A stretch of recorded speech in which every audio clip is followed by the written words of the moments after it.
Hey guys, on this episode of EdTech, we're going to be talking with Scott Tyner and talking about microphones and the proper usage and how we actually get our faculty to use this. All this and more on EdTech.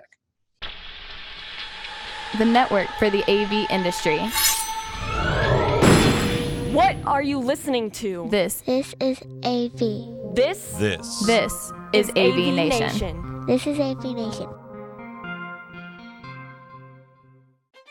This is EdTech, episode 70, What is Being Said?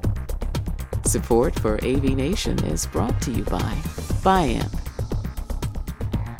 This is EdTech, the higher ed monthly podcast. I'm your host, Bill O'Donnell, and this month I'm joined by Rob Raspberry. How are you, sir? Greetings. Happy New Year. Happy New Year, sir. I'm also greeted by Scott Tyner. How are you, sir? I'm doing well, Bill. And as always, the one, the illustrious, the only, Ernie Bailey. How are you, sir? I'm doing just fine. Good. So, first off, we're going to kind of rehash a little thing here. As always, it's the beginning of the new year. The kiddos are coming back from winter break or, between semesters here.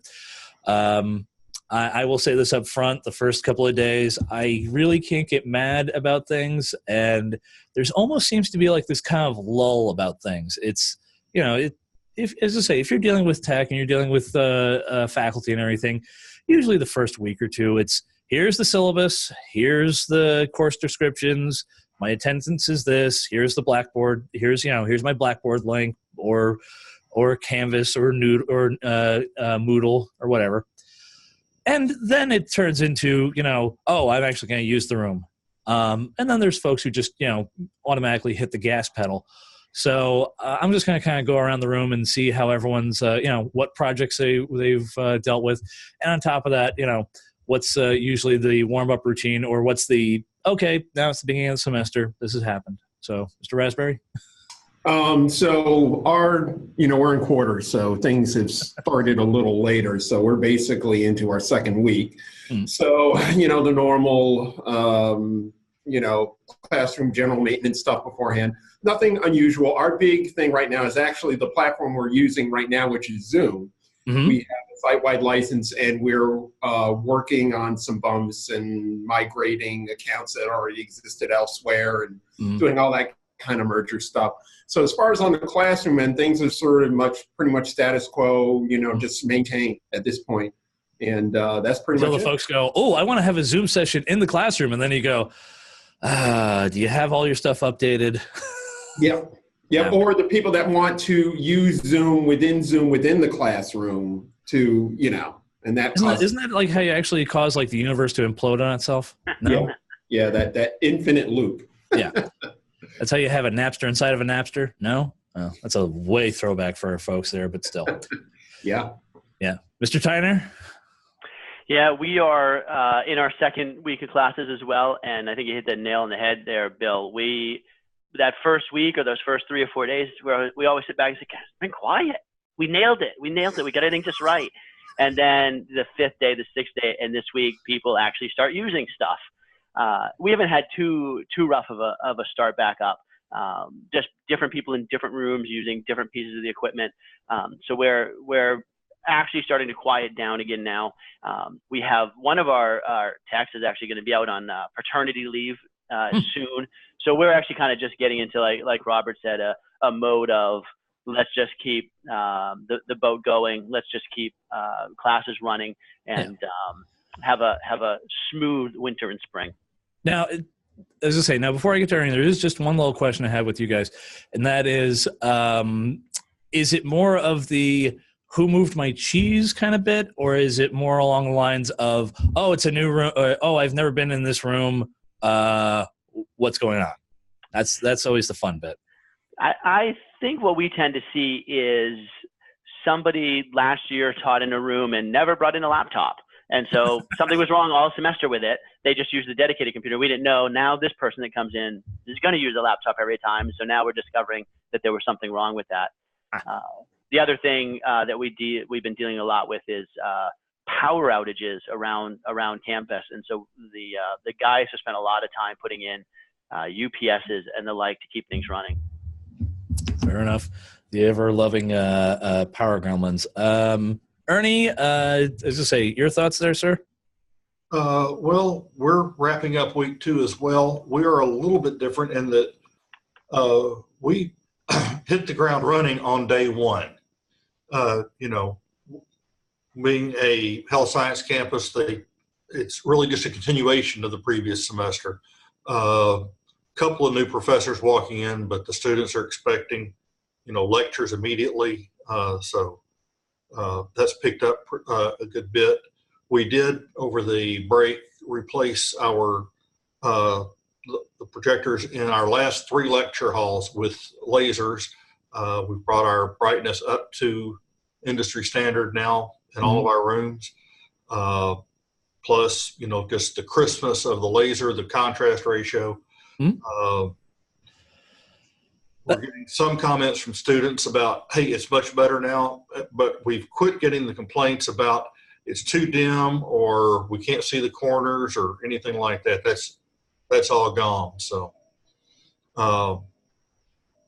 they seem to be much happier. We did some, firmware upgrades and some quick patches, some of the older systems so we can get to the stuff. Now, all right, this is always a fun bit. Now, the firmware, was that because you guys were just doing security updates, or was that one of those, we added new equipment and the only way the equipment's going to work is if you update the firmware?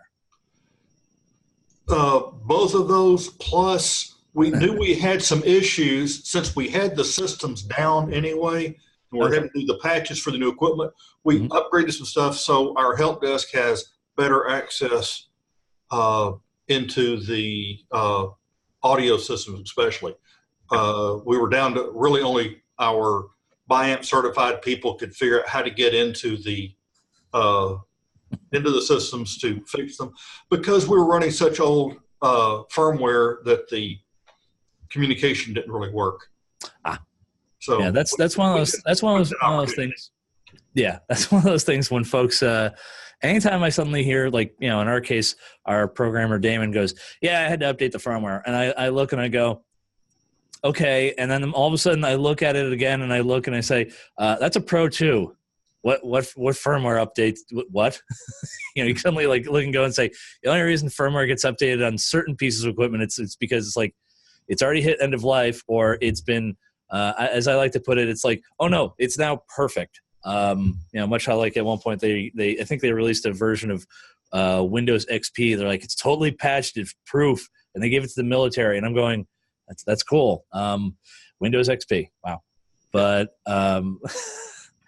it's like I said, it's one of those. Just rolling back to it, some of the software updates you just have to kind of do. It's not even one of those you want to do it. It's it's like the security folks have said, no, we've actually found a way into this. Especially Ernie, you probably dealt with this as much as I did a number of years ago.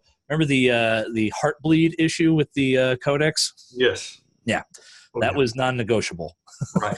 Well, and what we found is that sometimes if we're updating anything in the system, or you're changing out one piece of gear, it wants to upgrade or update the firmware and everything, and you don't know what that's going to break or anything. So we're in the process of developing a plan to keep firmware upgraded in all of our equipment.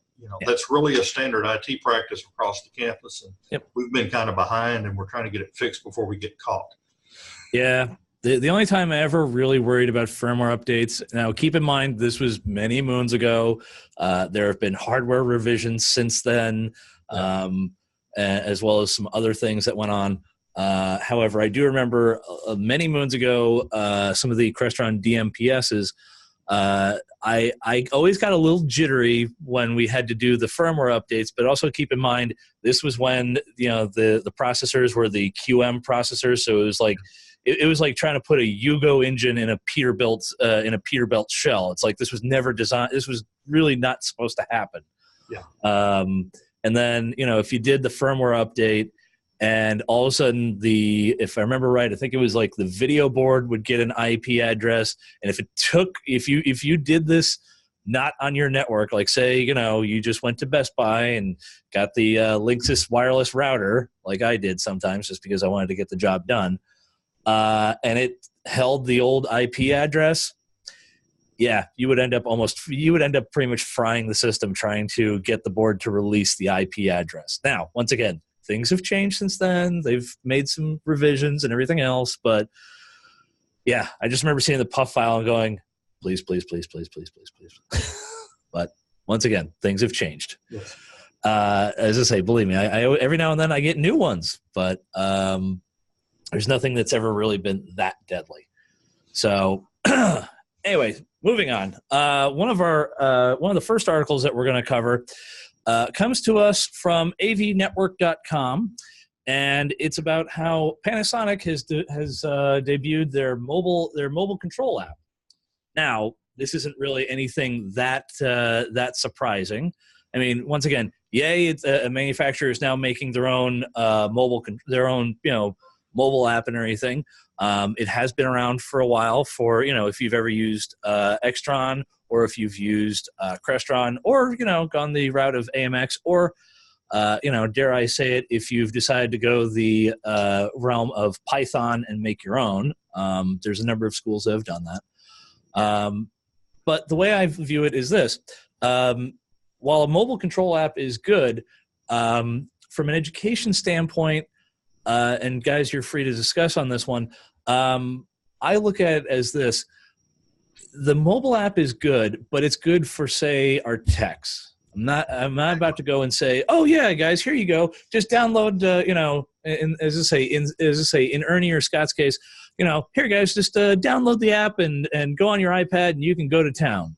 I look at it and I go and say, all right, if any of our techs need to do some sort of emergency routing or check up on things in the background, they can easily do that. If they have to be in the room, okay, here's the iPad, and we go and give them a master access kind of thing. But gentlemen, if you have any ideas on this one. I'll say up front, we do not, give our users wireless access like that. The closest we've gotten is some wireless Crestron touch panels. Mm-hmm. But we found the only thing those gain us is they'll get bumped just off the cradle and the battery will die overnight, and then it won't work at all. So and no one ever used them remotely unless, if I was in a meeting in one of the rooms, I might pick up the touch panel and take it to the table so I didn't stand at the lectern during the talk or during the meeting. But that was about it. We thought that, we might have some of our rooms may have a facilitator where they would use it. Well, that facilitator never would take the touch panel, so we quit putting the wireless units in. And we definitely don't give wireless apps to our users. Well, our users may not be, they bounce from room to room, mm-hmm. From week to week. So, they're going to have to change their IP address or something at every time. So, no. Yeah, it's one of those things where I view it as this. Mobile apps are good especially like in the home area and everything like that, but that's your domain. In this case, we have to kind of make it where it's standardized, and by and far we have standardized these things, but it's in the realm of here. A lot of times, when the faculty get like keys from the registrar, here's your key for this room. Well, it's the same thing with the mobile app. You give them, at its most, it would be that. But for us, I look at it and I go, no, because we'd have to go and our user services folks would have to end up configuring everything for each room every single time. And it's like, it's a huge drain of resources. So, but that's my soapbox. Mr. Tyner, does this say any thoughts? We've actually used the wireless iPad controls with Crestron quite a bit, and we use them with our techs to as actually a tech page or a troubleshooting page, so they can bring up any classroom and see where the volume level is the projector online, is the control system online. So all of those devices are showing the highs and lows right on that touch panel. I do have a quick counter to that. And that is specifically, do you guys actually have it where the program actually gives you real-time feedback? Yes. Okay. See, that's always one of those fun little tricks you always have to check with the programmer and everything. Oh yeah, is it going to the feed? Is it actually giving you feedback? Well, I just ramp it up to this, and I just assume it's. And I'm like, no, we actually. Thankfully, our programmer is very thorough about things, and even on the X panels and everything, the feedback's in real time. So. Yeah, and right, the projector's not going to show high just because somebody hit a button turning it on. The projector's going to show that it's high because we're receiving commands from the projector. Yeah. Right. Scott, let me throw a question at you here. Do you provide the iPads, or do the techs have their own? Provide the what? The iPads for the tech to use? Yeah, the college provides those for them. Okay. Our people generally use their own iPad or their own smartphones. I was wondering, how do you go about getting them the app? I'm not going to tell them they've got to buy a $100 app, out of their pocket. So. Yeah, we provided them with some iPad minis, and that's how they look at it. The other time, we've actually, I think, once or twice given the app to a student, and this was a student assistant in a classroom, and the professor so they weren't actually taking the class, they were in the class as a student assistant, and they were using the app to control the camera for a class capture. So that actually worked fairly well. The article about Panasonic I found interesting because the people we hire to come and do some of our staged events, run audio and the like, have been using iPads to control the sound for a while. And while it gives them that advantage of walking around a space, I'm just a guy like sit down at that mixing board and run the mixing board. I know that's going to work. This iPad, it's never going to fall offline. And I had to laugh a little bit because the logo for this, it strikes me a little bit because it's got this wireless icon with a red dot at the bottom, which says to me, you're not getting a wireless signal. And that's like my biggest fear when somebody's using something like this. Oh, woof. Oh, sorry. I'm just looking at the logo now and I'm like, God, he's right. Oh no. Yeah, I hadn't noticed that until he said it. When he started down the logo, I looked at it and I saw it right there. I knew where you were going, Scott. Oofa. At least put a green dot, right? Green dot, blue dot, something. Yeah. Yeah, that's bad times. So on the reverse of that, good times. The next one comes to us from Rave Pubs, and that is actually by our own Mr. Tyner, and that is listen to what is being said if you can. And Mr. Tyner, if you want to, as I say, give us the Reader's Digest there. Sure. The idea for this article started with a thread that was going around our faculty email list about faculty meetings and whether people were using microphones or not. And one of the faculty members responded with an article that I mentioned in there about ableism and saying, if you decide not to use a mic, what you're saying is everybody in that room hears just fine and I can talk loud enough and there's no hearing issues. And I actually sat at a meeting in ILS a few days later and realized there were 3 people out of 60 in that room that had hearing issues, and a couple of them have hearing aids. And I've always been somebody who says, I've got a very loud voice, my voice carries.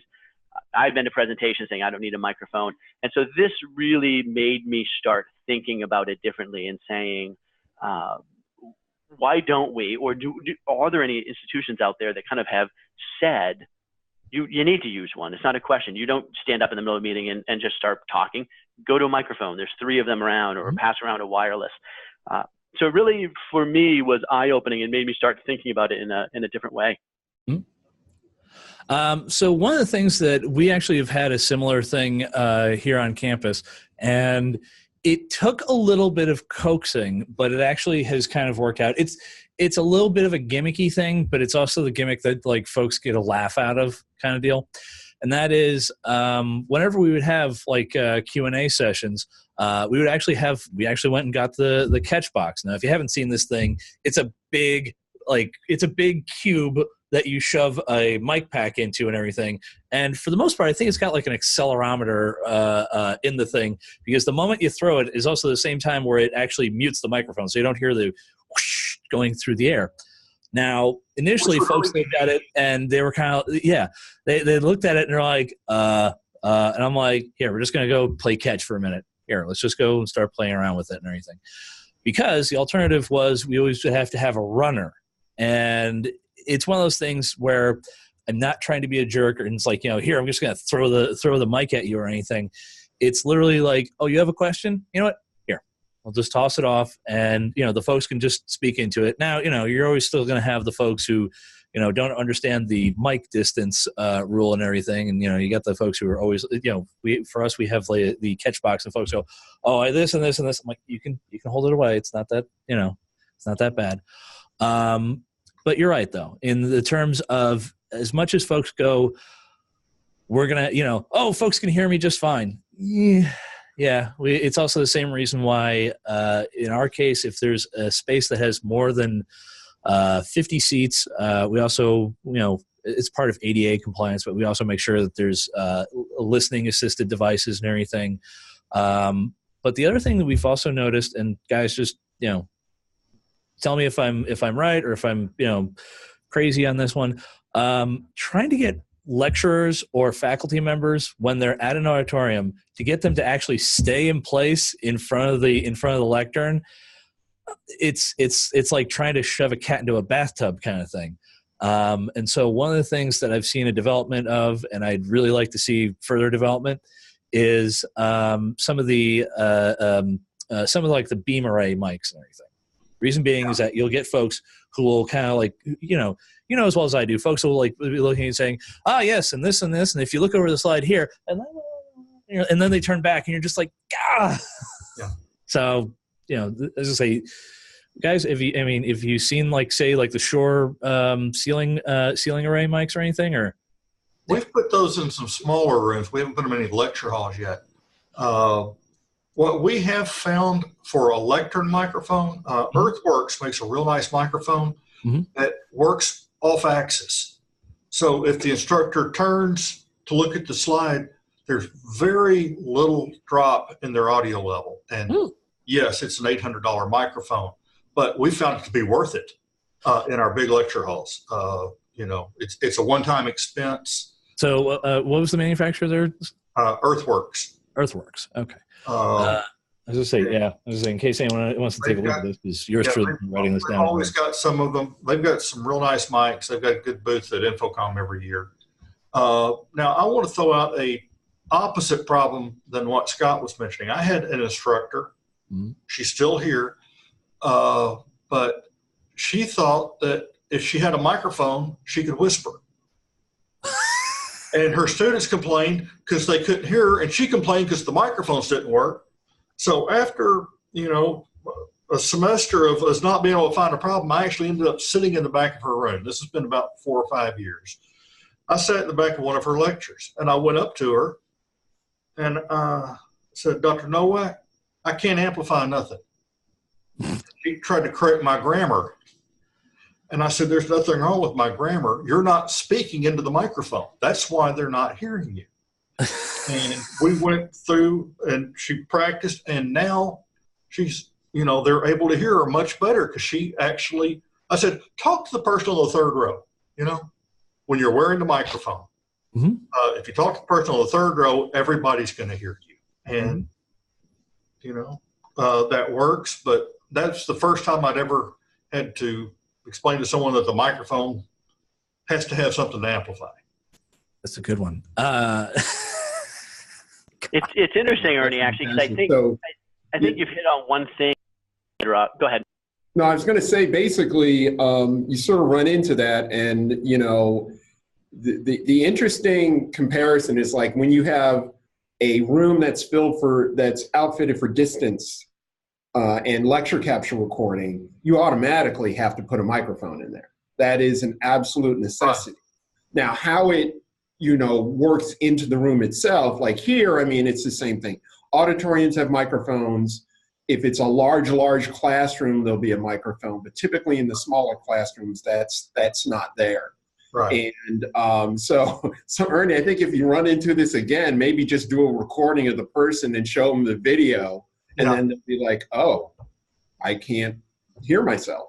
Yeah. But even then, some of the instructors, you put a microphone on them and their voices are so, hello, what? It's amazing. It's amazing. But so Scott, we don't really have a hard standard for when to outfit, a classroom, a particular, as far as, whether it's 20 or 30 seats. But it's just sort of understood when something is above maybe 50 or something like that, you need to put something in there.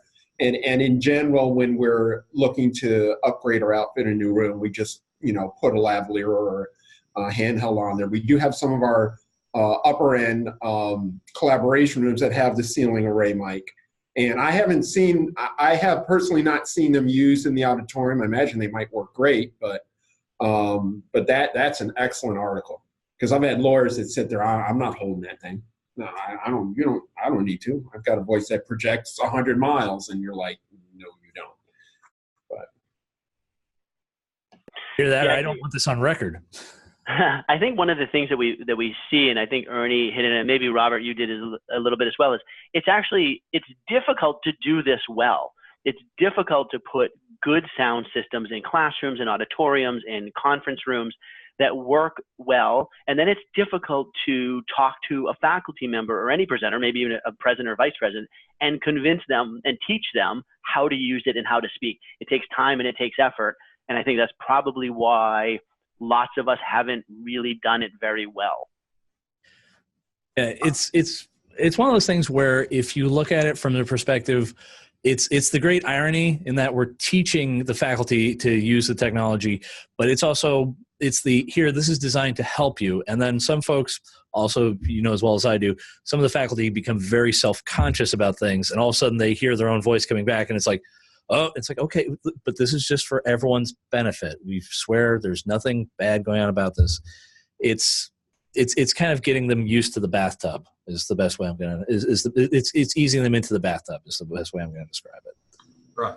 I have a monthly meeting with the associate deans of all of our colleges and several other faculty leaders, and I'm going to share Scott's article with them in February. Scott, I think that's one of the best articles I've seen on using microphones. So thank you. Well, there you go. Well, guys, that wraps it up for us for this month. Once again, gentlemen, where can the fine folks find you at, Mr. Raspberry? Rob Raspberry on LinkedIn. Go to drexel.edu and look me up in the IT department, and you'll find me there anyway. Fair enough. Mr. Bailey? You can also find me on LinkedIn, just as Ernie Bailey. Yep. And Mr. Tyner? I'm fairly active on Twitter at @STyner, and then go ahead and connect with me on LinkedIn. Mm-hmm. So what do you think about the Chiefs, huh? I think that they're going to be playing golf after this weekend.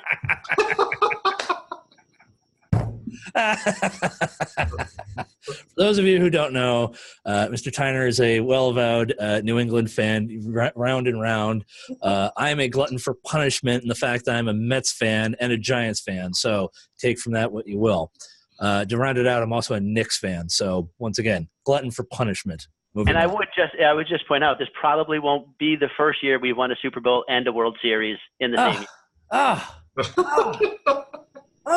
You know what? Just for that, I hope Drew Brees just drills it right through you guys. Uffa. I think that freshman's a little tired at this point. He's unpredictable, which for Darth Belichick can't predict that. That's all I'm going to say. Anyway, up next on Mike and the Mad Dog here. We'll get back to this in a bit. Anyway, that's all the time we have. This has been EdTech, a monthly higher ed tech podcast. EdTech is a part of AVNation. Once again, this is EdTech.